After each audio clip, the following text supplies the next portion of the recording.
Welcome to the Eideias project. I'm Dr. Hanna Poikonen, and today I'm talking with Rakesh Sukesh. Would you introduce yourself? Yeah, hello. Hello everybody. My name is Rakesh Sukesh. I'm from India. I was born in India, grew up in India.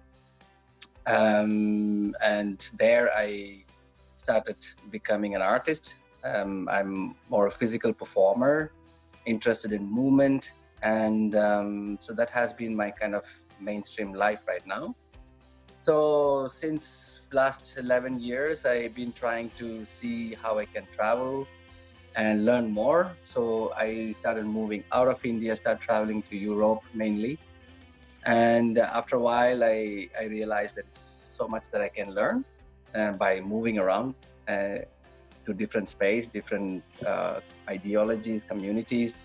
So that kind of become mainstream for me for a long time. And it also helped my work develop. And then now I'm eventually kind of settled in Belgium after 11 years of life. So yeah, that's about it. Yeah. And what called you in Brussels you're based in, right? Yes, right now. Yeah. So I think our conversation today will go around maybe contemporary dance, we talk for sure, but then I think we will expand to like embodied practices in general, maybe some philosophy behind it, because I'm also interested in the background you have like in Kalari and also some meditation practices and so forth. So those would be interesting to cover as well. Sure. Yeah, so to start introducing what I do is that so when I started dancing, I had a completely different dance history. I started dancing, let's say, from age of 15. And as a teenager, it's very popular for you to do Bollywood dancing, which is very celebrative, and it's you're performing for people. It's very commercial, and there is always a sense of joy to that form. You go and watch the people who watch, you smile. When you do it, you smile. It moves you. So I kind of started with that, and then at one point, you would kind of naturally go towards film industry in India, and I tried it, but somehow I did not like how it was. Mm-hmm. So I was kind of like thinking like, maybe I should, I don't know, maybe I stopped dancing. I probably started doing, I don't know, automobile engineering or something like that. Yeah. And then suddenly I came to know about contemporary dance, first time in my life, age of 19. I never heard about it before because in India we don't have it so much. Mm-hmm. And so then I came to know about this company in India, southern India. It's called Kalari.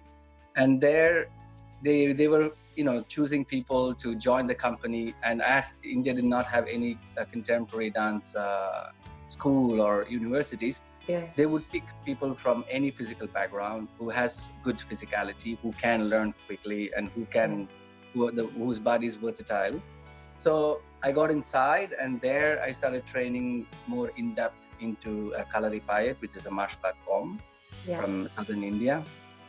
So I did that for 5 years, and we were kind of using that as one of the, let's say, training methods to identify ourselves a little more unique company in compared with the global contemporary language. And so we were emphasized that. So I had several teachers who came by and taught me along the way. And so that was kind of going on. And then as part of my dance training, as I started late, I needed to have my body be more available. And I had to really rework with myself a lot. So I started doing Iyengar yoga in the beginning, because it's a method which helps you to really form your body. It's lots of props and long holding postures and stuff. So it really builds your body in a really nice way.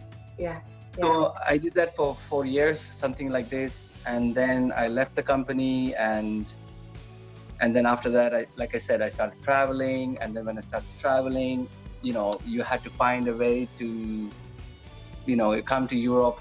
How can you make your money, right? So in the beginning, I would say, okay, I can give a class on this martial art that I studied. So like that, I started it, and then In the beginning, it's all 11 years ago. So those time, martial art and dance was not so common. Exactly. So you go to a contemporary class, and I would give like a martial art warm-up and a phrase, which comes from the martial art traditional. Yeah. And it was kind of a beginner's basic classes. And then, so people would be like, yeah, it's really cool, but it's not dance, it's martial art. And so they had all these kind of questions and doubts and didn't know how to go about it. Yeah. So, and also me personally, at that moment, I was kind of teaching what my teachers taught me. So I felt like I'm just sharing this information. Yeah. I did not really find like little me in that yet. Yeah. And so I was kind of like, taking in all these feedbacks and observations and the positive of it, unclear part of it. And as that was happening simultaneously, I was also traveling around the world. So I would look at the world as an Indian. Yeah. And as coming from a society which has a very long, ancient information and very complex society. Exactly. And then you would kind of like put yourself in this new context and understand how is this part of the world work and how are they being busy with. So it kind of start giving you different kind of perspective and also helps you to kind of look at your own self again from a different angle. Exactly. So I've been asked several questions about my culture, like what does it mean? Like what do you mean by you have so many gods in your country? What does this yoga mean and this and that? Yeah. Then it's like, oh, it's true. But because in Indian culture, majority you've been asked to follow and an experience has given a higher priority. Yeah. So we don't talk around. Yeah.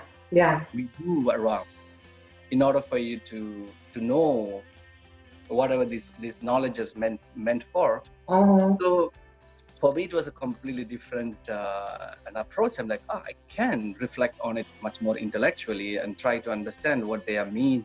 So I start to kind of observe and kind of investigate by myself what these metaphors mean, what these philosophies mean. And so that was kind of going in depth. And then I also come from a family where my dad, I see him doing yogic practice since childhood, doing all kinds of crazy things. Standing against the wall, using his breath. And so I'm like, okay, it's interesting. All these things start to come back to myself, all those memories and experiences that I gathered from my family and from my culture and the fact that I'm here. It all start to become big questions and a place to investigate. And the fact that I'm also being this nomad for a time. It also kind of, because I did not have a home for a while, so I did not have a place to attach myself to. So when I did not have a space to attach myself to, I could not identify myself with that ideology, whatever it would be. So if I'm in Belgium living with a friend, that's my home that day. And if I go next day to Helsinki and that's my home, literally, there's no other home. Of course, I have my family home somewhere in southern India, but I don't go there since many years. So it also kind of tunes me into this question of to be present where I am. Exactly. One, and second one is that I also found myself growing out of belonging into certain belief system or this is what I believe in because this is what my cultures believe in, or this is what I want to attach to because this is exciting. So I could kind of step out of it and look at things much more critically, analyze it, and to start filtering a lot. So all this, I was doing it as I was developing my practice.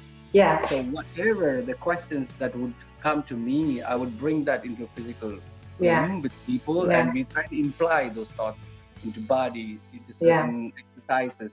So somehow this technique of mind, Python transit, which I put this name later, kind of start to evolve by adding these questions and this investigation that I am busy with as a person. So it's kind of a place for me to kind of, it's my school, it's my book in a way. That's where I write my understanding. That's where I want to learn my questions. And that's what I've noticed. Like when we actually got to know each other when I was participating in your classes, And there I really, what I thought made a difference compared to other, let's say, more Western contemporary dance classes or teachers, I felt like you were really there with your whole personality, with your whole history, and also not only your personal history, but also your cultural history. So in that sense, I felt like the whole experience was much more complete. And maybe also like what you said, that you have background in martial arts and in yoga and in meditation, so that kind of the body and the mind come together into the people, and maybe that's something you try to teach also. Yeah, I mean, for me, it's like I just become more curious about what is actually human being means. Yeah. Because like I said, when we are attached to certain belief system, we form as a human being based on certain psychology that space has. Yeah. And for me, so you go to Helsinki, they say you're supposed to be like this. You go to Paris, they say you're supposed to be like that. You go to India, so this diversity kind of triggered me to like question like what is actually human. Exactly, because there's something what is common to all of us, no matter in which city or which place you're in. So I think after a while, at least now, like I said, it's an ongoing investigation, is that my intention now is to go to the basic of being a human. Taking out all these layers of belief systems or thinking process or philosophies. Now go to basic. Who are we? We breathe, we move, we feel, we analyze, we visualize, we create. So that happens everywhere. Exactly. That happens to a black man, that happens to a white man, that happens to Muslim, that happens to Christian. It's when you take out, that happens for everybody. So then for me is that now I'm interested in what is human being and what is potential of human being. Go ahead. No, sorry. And that's what I noticed in your teaching as well, that you try to evoke some kind of like internal process in the students, and somehow maybe then some people, they come there with certain expectations and they expect you to give certain movements and something already tuned, already made, and then but I think some people grasp the idea that you're kind of pushing them to a certain direction, but you don't give the already made product. Yeah. Well, but it's a very interesting paradox which I found, because like you said, people come there to learn phrase or this choreography or dance. At least in the beginning it was like this. But even when you do that, or when you go for a shopping, or when you go and sit in a cinema, actually you're completely exist in that action. Although you're busy with your body moving, your breath is moving. Your thoughts are running, your emotions is involved, your energy is moving. So it's just that we've been busy with certain interests, so our intention is on that interest. I'm there only to train my phrase. But in the practice now, what I'm doing is to break that thing. Like, look, everywhere, doesn't matter what you do, everything is happening. We are interconnected. We cannot say, today I'm going to move my body to take my brain out. No. Or like, today I'm going to be as like a stone. No, you cannot. You have feelings, you have emotions. So it's about embracing all and going, like you said, it's about going inward and understanding what these all meant for. And try to see how we can find a way of a training process to, let's say, it's not just training your sexy six packs. I use it as a comedy in my class. But everything needs to be sexy six-pack. Even your thoughts and emotion, everything needs to be strong and be with you beautifully. And these are longer processes. So then maybe like if people come for like few day workshop or like a couple of weeks, it's then also I think it's about understanding that you would never be ready, and this is like kind of pushed to certain direction, and then it's up to you what you do with that process. And I mean, for me, for example, so but when I look at my culture, the Indian culture, the Asian culture, for example, there have been studies or lifestyle even that people have done in the past. It's about understanding what is to be a human, or the capacity of human, learning the potential of human. And for that, they have found many different ways of doing it. There are yoga, there are different kinds of yoga, different kinds of practices in yoga, and being itself as a normal person. There are many ways, but the intention was always towards one place. Yeah. And for me, like these ideas and metaphors, these philosophies always excites me in a way.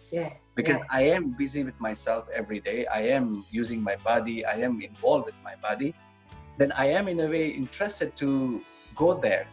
But of course, it's a long journey, like you said. It is not like, oh, okay, just learn a choreography in 1 hour or 2 hours. It doesn't work that way. You have to really redefine the way you live. So I use the technique that way for me to be busy with it for years. So that's kind of, and I can imagine that's something very capturing in that kind of like artistic process or artistic practice. Also for the people who are not familiar with that, so they might sense that there is something what they can connect with a distant way, but they have kind of forgotten that side in them. They might be like very much in their mind and very much in their head and kind of forgetting the bodily connection or how to interact with people in an embodied way, or even interact with oneself. So I think like when you find this like very kind of genuine human presence, that's magnificent. Also for the people, like they maybe can't put it into the words and they can't explain, but it's something what really captures you. Yeah. I mean, for me, it's very simple. I'm here in this physicality, living in this physicality, and all this, so much going on inside this physicality. So I'm also curious, what does this mean, right? Like, what does this body mean? What does my life means? So it's so that is kind of like let's say a foundation of where this practice is built on. And of course, it's like, like you said, it's in the beginning that it started all like a dance class. It was started as a physical training process. And like I said, I have these questions, I'm investigating these questions. So it is also evolved in a place, I cannot call it as a dance class anymore. And, but now I call it, look, we move. So when we move, we create an experience. And whatever experience that we have in us, we express it through movement. So it's kind of like going back to very basic. So like you said, it's some people relate to it. Some people come like, okay, I'm here to just learn choreography, so I'm going to think about that, and I take that. So it's also I give that space for people to take what they want, because we cannot force them to, you must go through, you have to believe this system. No. I know they can breathe. I know for sure they're breathing, and they know themselves they're breathing. So might as well be busy with that, right? Exactly. Just creating a space that they don't feel so, like, not threatened, I would say, but attacked or imposed. But rather facilitate a space for them to realize, actually, this is also possible indeed. Oh, here is. Do you notice that there are some cultural differences? Because you've been teaching all over the world. Like, do you notice that, for example, in Europe or in Mexico or in India, people have different kind of expectations, and that people react in a different way to the practice that you do? I see it, yes, a lot. Actually. I don't know, like, I grew up with a word called karma, or it's all about moksha and these kind of belief system. And so where we consider the life is not only one piece, it is this, and later it will be something else. And so it was designed, at least in the past. Now it's changing, especially in urban areas. It's all about, it's your journey, and you have to figure out what does this journey means and who you are. The question of who you are. So. And as it has been for thousands of years, there has been many different, let's say, methods to achieve that. So you have certain religions or caste or temples or thinking process or philosophy. There's many variety. So when you're born there, you would just follow it, because that's it, right? And when I came to a different society, for example, just like in when I'm young, when I was a younger baby or little child, if I would tell my cousin that, let's go to my house. Yeah. And I remember my grandmother was shouting at me, say, there is nothing called yours, it's ours. Oh. Yeah. And so that, or when somebody comes home to your home, that how you treat that person valued a lot. Like they say, your guest is your God. That means that's the best time to exercise your spirituality. Yeah. So there, people, it's so embedded in their action. Yeah. So when you go to India, you walk into a little village, you will be invited for a tea by a random person. Yeah. If you spend a little more time having this tea, they offer you meal immediately after that. Yeah. And then after you finish your dinner, they say, why don't you sleep here? And it is there so prominent, it's so deep-rooted. Yeah. And it comes from that culture because it's about showing your selflessness. How would you do a sense of, helping somebody else? All the things considered to be high values in the society. Yeah. And it was all about doing things, experiencing. And for me, it was a big, sorry. Yeah, no, I find it interesting, like how what is the sense of community and where does it expand? Because right now we seem to have a problem in many places in the world, that this division between us and them. And then how you described that it was in India, there wasn't that, there is them, like the foreigners come, but then rather than them coming, it's part of us. But I mean, I'm not saying like in India it does not exist. It exists a lot because we had this caste system, and in that they start to, I mean, the beginning, the caste system was supposed to be only a different traits of people, which is that there are people are born in a family, and if your grandfather was a farmer, you would farm. Yeah. Or if your grandfather was a cleaner, you would clean. If your grandfather is an architect, you would architect. If you're born in a family of a religion and ritual, you would follow that. Mm-hmm. So you would naturally follow that trait. So it's kind of, they put people in categories, saying like these people that this kind of work, and somehow this all related to a kind of a ritual scenario. So people start to use that as a power game. So you had people who knew this, mantras and literatures and philosophies and the traditional knowledges. So they kind of start to play a role of, oh no, we are the superior clan, and so we also have that. I'm not saying it does not exist, but still, as there was a common thread that we are not alone, we are part of a whole. Yeah. But in the whole, you can't recognize yourself. Yeah. And for me, it was a big revelation, like a eye-opening thing when I came, that everybody started speaking what I think is this. This is my thing, and this is what I believe in. So this was for me, because I never say these things. This is what mine. I never say this. Yeah. Because you were told since so young that there's no such thing. So for me, it was such a shift in understanding of interesting how people are here and understand what is life, or. Yeah, because here, like in Western world, we have like very strong sense of individuality, and that's something what is brought up to us since very young. Well, I'm saying us, but also like I've been brought up in Finland back in the days when it still had a strong influence from the Soviet Union, and I can still notice that in Finland is somewhere in between East and West. So we also had this kind of different kind of understanding of community, and also like certain how they like to call it equality back then, and the individual wasn't so much highlighted as it is nowadays, and I see it also bringing some kind of problems with it, because also the individual has a huge responsibility and not necessarily the support of the community. Well, I must say, like, somehow for me it helped me to kind of, in a way, to look at myself from a different angle when I was in this kind of context, is to question, what does this mean? Which I lacked. I don't know if everybody feels like that, or if it's a majority like this, or maybe just me, I don't know. In India, often you follow. And so when you are kind of asked to follow this tradition, you also see that it's been manipulated, it's been corrupted, it's been, people start using these belief systems and they turn it around however they want. And it's happening crazy things in India because of names of spirituality and religion, because people stop questioning.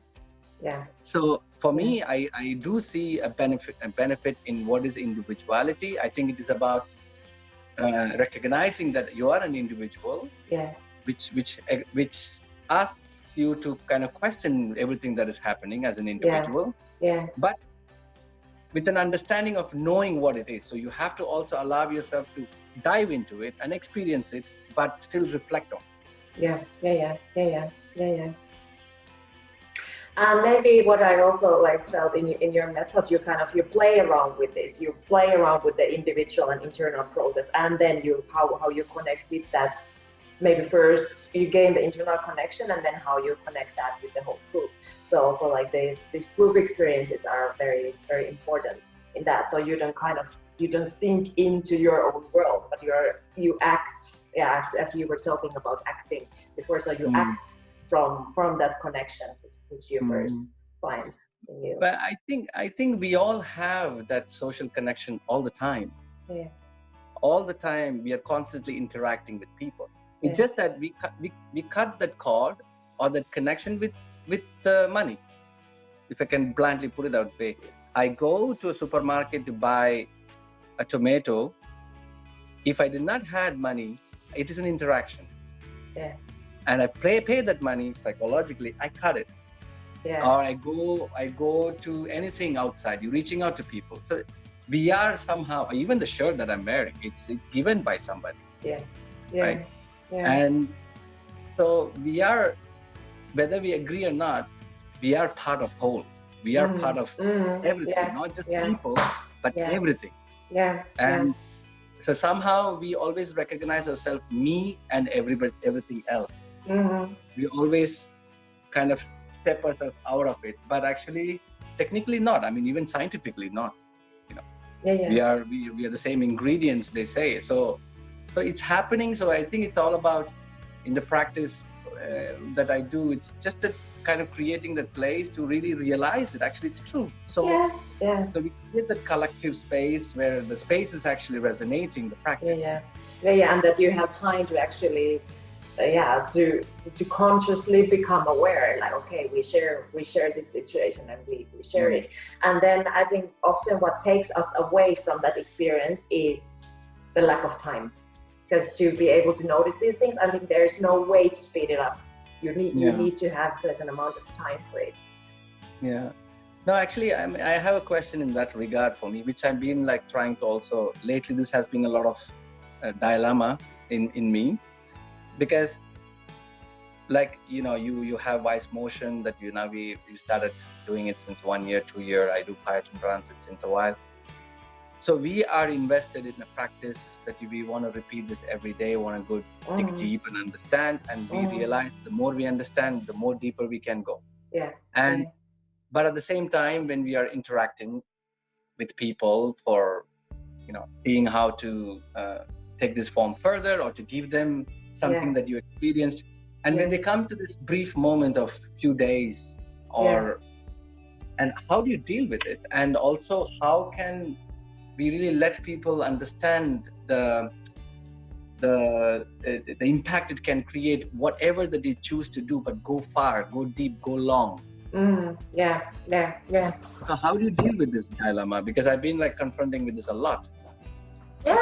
And I think what is interesting is that even though you or me, we teach pretty similar frame, we give the frame to different groups, still like how much it is alive all the time, like how much the frame starts to shape depending on the participants and depending on the group dynamics we create on the moment. So in that sense, like even if you try to give somehow fixed setting, it's still like by definition it keeps transforming. And I think that's what's interesting for us as teachers, or when we are sharing this space with people, and also I think for the participants, so they think that they come to something to have similar kind of experience what they had before, but it's actually not. So and that's why I think like, okay, we teach kind of movement, or I add like neuroscience, scientific knowledge into that. But still, I find that the conversations are actually very, very important.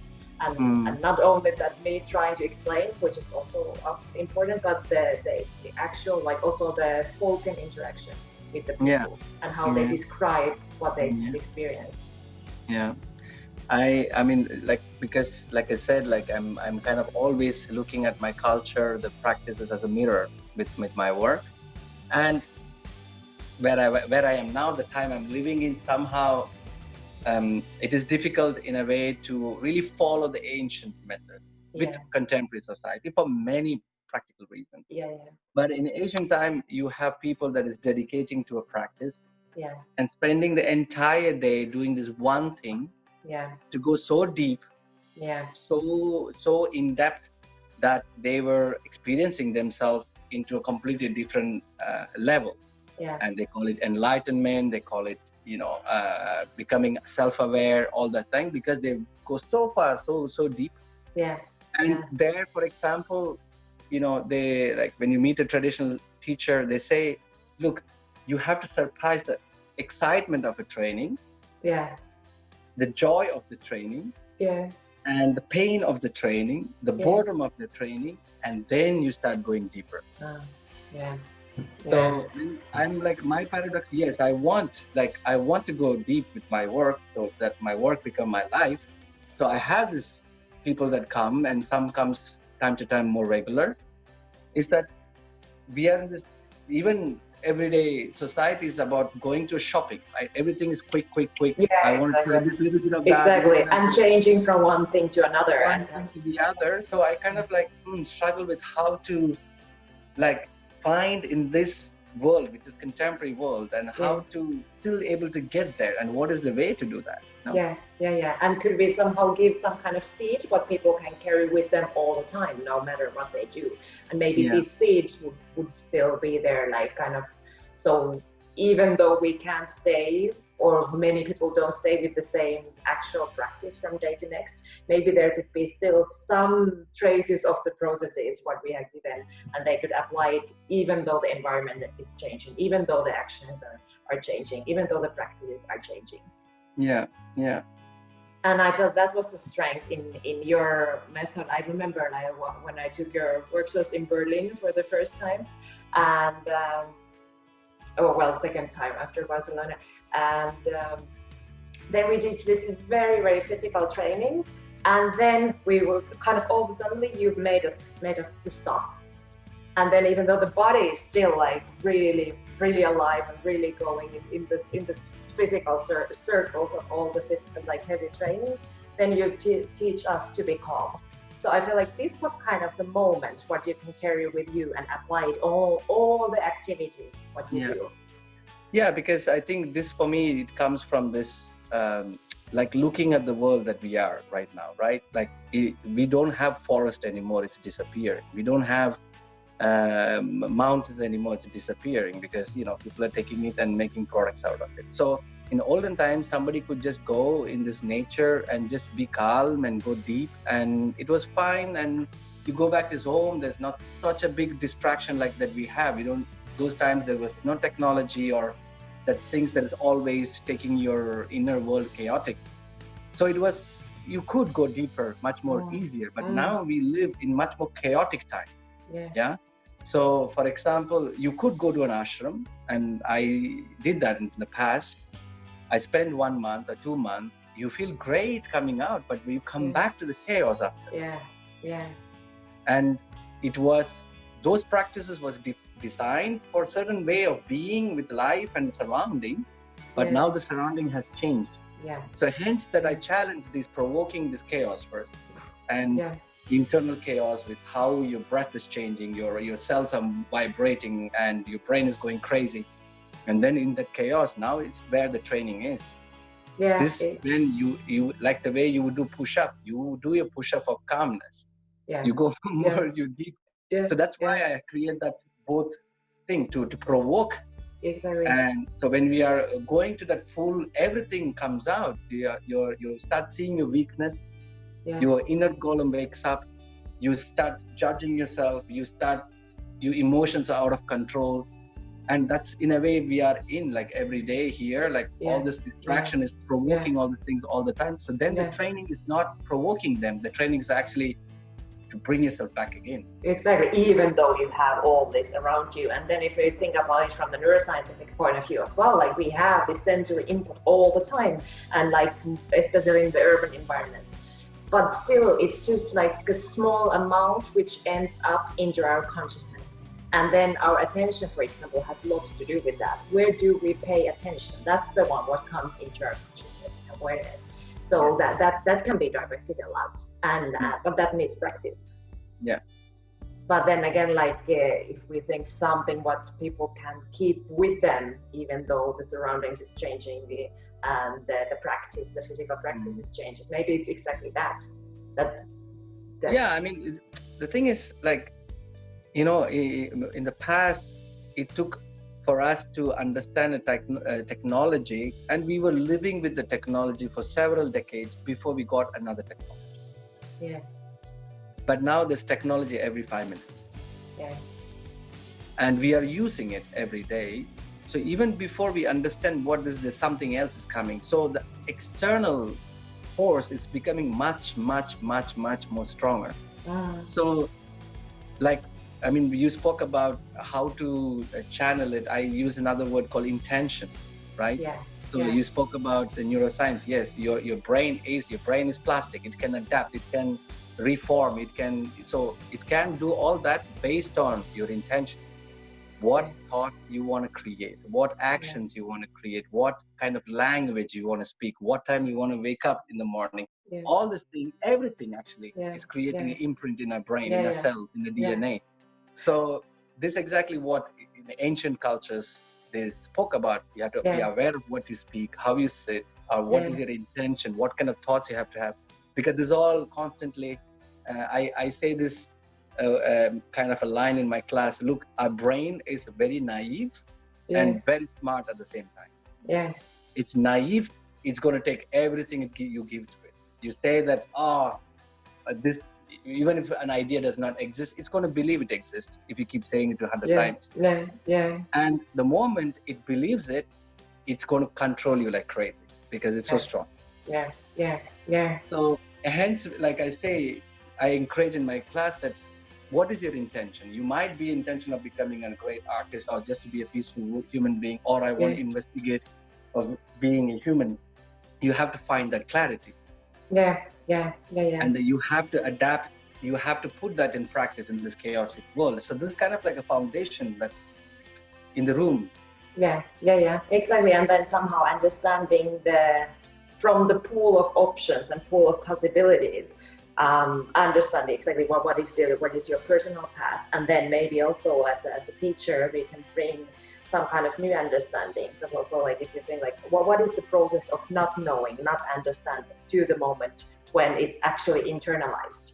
So this is the kind of the path where we can help. And I feel like in the Western world it's very often goes with the cognitive path. Like if you think about the school education, for example, so it's very much in the mind, and you try to do this kind of understanding only cognitively and with your mind, with your brain, sitting still or sitting in the school bench. Whereas, like, if you can add the layer of embodiment and the exploration through that, the exploration of possibilities and limits as well, and then this combination of cognition and embodiment, that's where the interesting. I mean, I think, like, I mean, this is about this intellectual part and the experiential part of life, right? So, I give this example to what you just said, like in my class. Look, we can put 4 different ingredients here on this table, and I can tell you they're all sweet. I can put an apple, say the apple is very sweet, a banana is very sweet, and sugar is sweet, and honey is sweet. So intellectually, you take the word, it's all sweet. But do you know the differences in them, how they taste? Do you know whether you like this sweetness in compared to the other sweetness? So in order for you to actually to understand the knowledge or the information that you can conceive intellectually, you got to put that in life. You got to experience that in life, and then we learn, we understand what it means.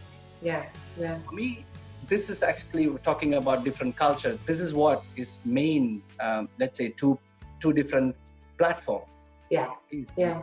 My culture, there has been practice. Shut up. If I keep talking in front of my grandmother or this old people, they say, just calm down, sit quiet. And so they have been giving the idea of listening and experiencing much more priority. And whereas when we come here, intellectualizing, analyzing, even much priority. And I feel we need both. Exactly.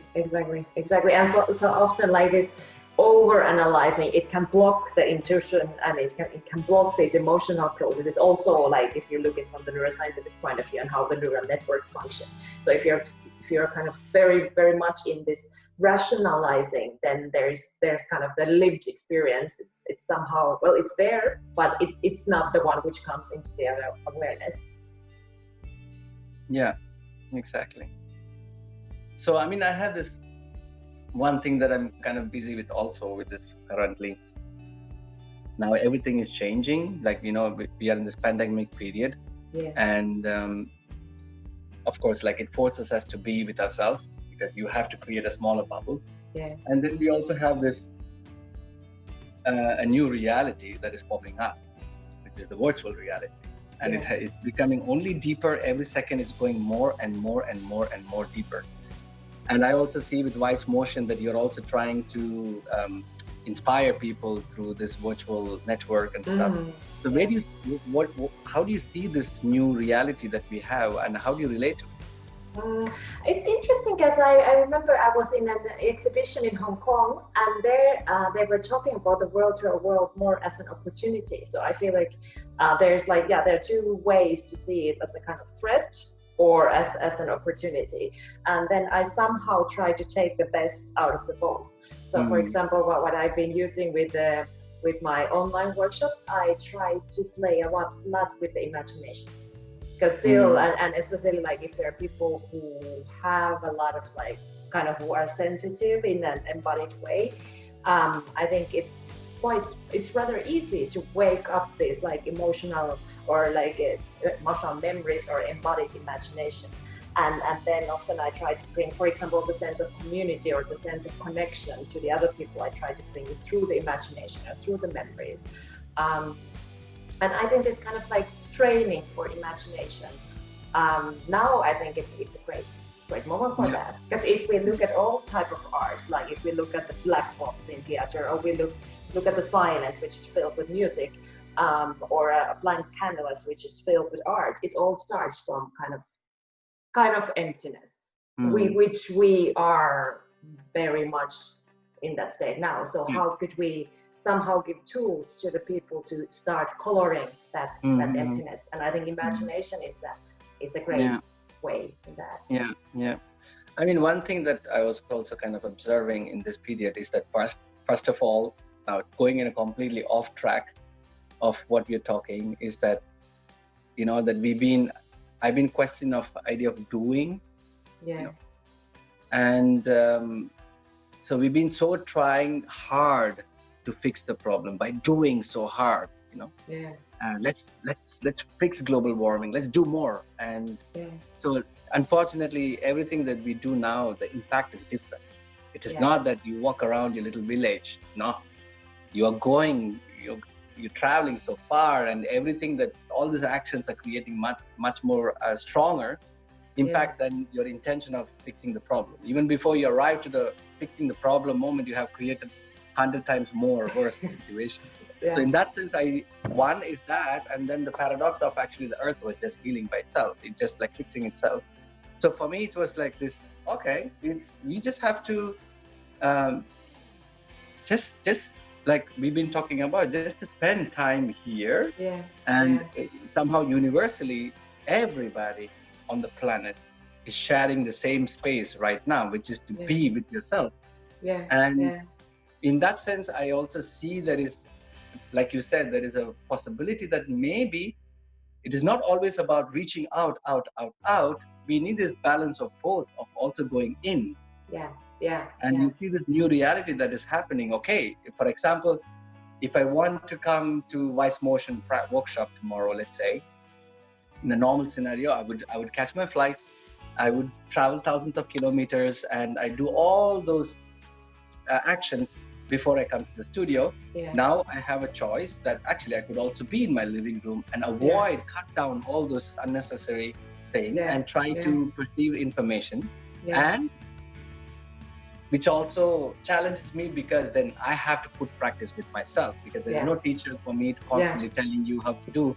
Then I also develop a self-discipline with it in a way.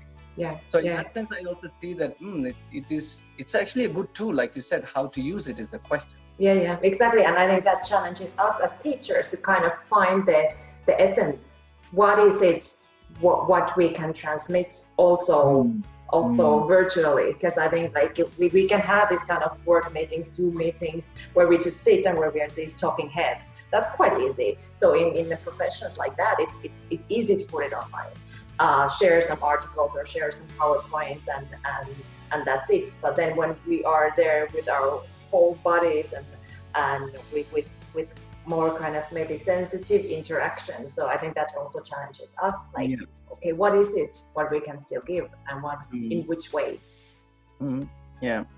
I think somehow for me, like I'm kind of reflecting to the current space and also observing with the students of mine that teaching online when I was during these days is because all of them were alone in their own room.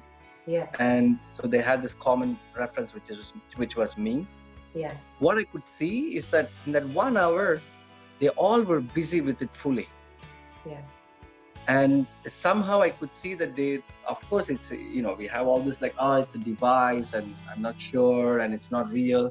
But I also saw a kind of a different approach to it almost, because they were like taking it and they were practicing by themselves in their little bubble, because I could see that actually now the practice is just about themselves. They are putting it with themselves. They are not looking around, how is the next one doing? Am I doing better than him? All that cuts out, all the judgment cuts out. They just practice. And somehow I could see that little light of that, that much more concentrated and non-judgmental or analytical space, which I found it like, it's actually quite interesting. Now I will be also interested to now come out when the pandemic is over. How are we going to go back to together? What changes? Exactly. And hopefully you can keep this, and that you've been doing the practice in your own safe space, being your home. And like, exactly, just as you said, like without comparison to the one next to you. And also what I find interesting, like, imagine they're there in that closed room at home. So what is also the mental travel they make from starting the session, maybe being a little bit tired and it's like, what is this, really uncomfortable, and then when you finish it, and where is the mind then? And I think it's quite a beautiful journey what it can make.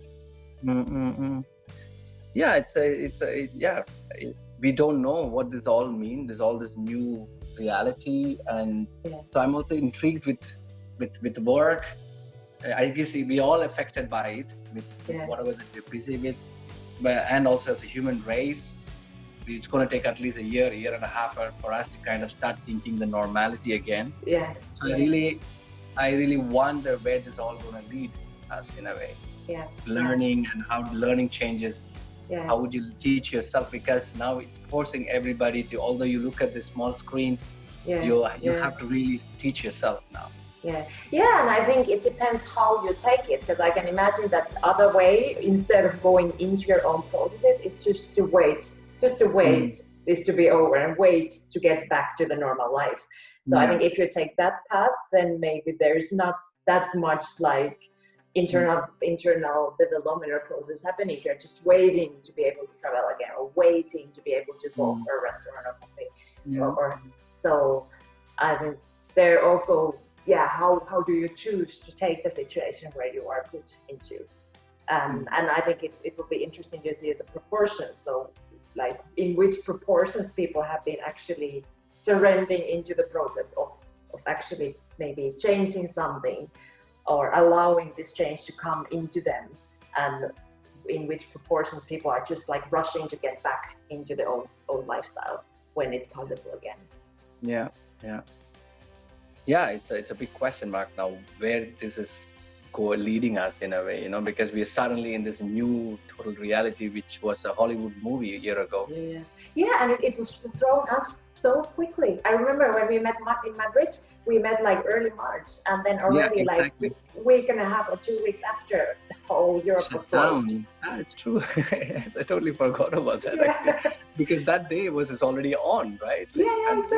Exactly. I remember that then in Madrid, they already had much more cases that it was registered, but then they had registered like 200 cases. And I remember seeing one mask in the metro, and everything else was normal.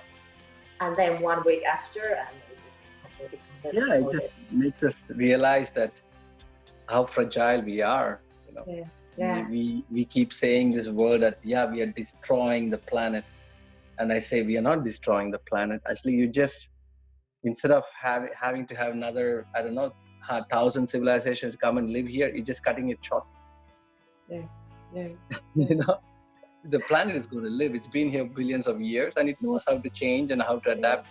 It takes very little for it to shift what is happening here. We have this beautiful home. We just have to be more careful and be aware how we do it, rather than thinking, we are destroying the planet. It's interesting how we choose to use what kind of words. Yeah, absolutely. And we can really create these terror scenarios just by describing the prevailing situation by using certain words. Yes, you can then describe it in a completely different way. It would be great to continue our conversation, but maybe we need to finish for today, and we can have another episode. For sure. No, it has been a pleasure talking, and because like you said, that there is a great commonality between our work. So I guess it's also nice to catch up time to time to kind of see where we are. And absolutely. Yeah, and then also it's great to have this kind of space for conversation, because then that's not often the case. So sometimes you just rush and you learn and you teach, and then when do you just stop and have these long conversations? It's wonderful. Yeah. Thank you so much, Rakesh. Thank you so much. Yes, you too. Take care. Bye-bye. You too. Bye-bye. Ciao. Ciao.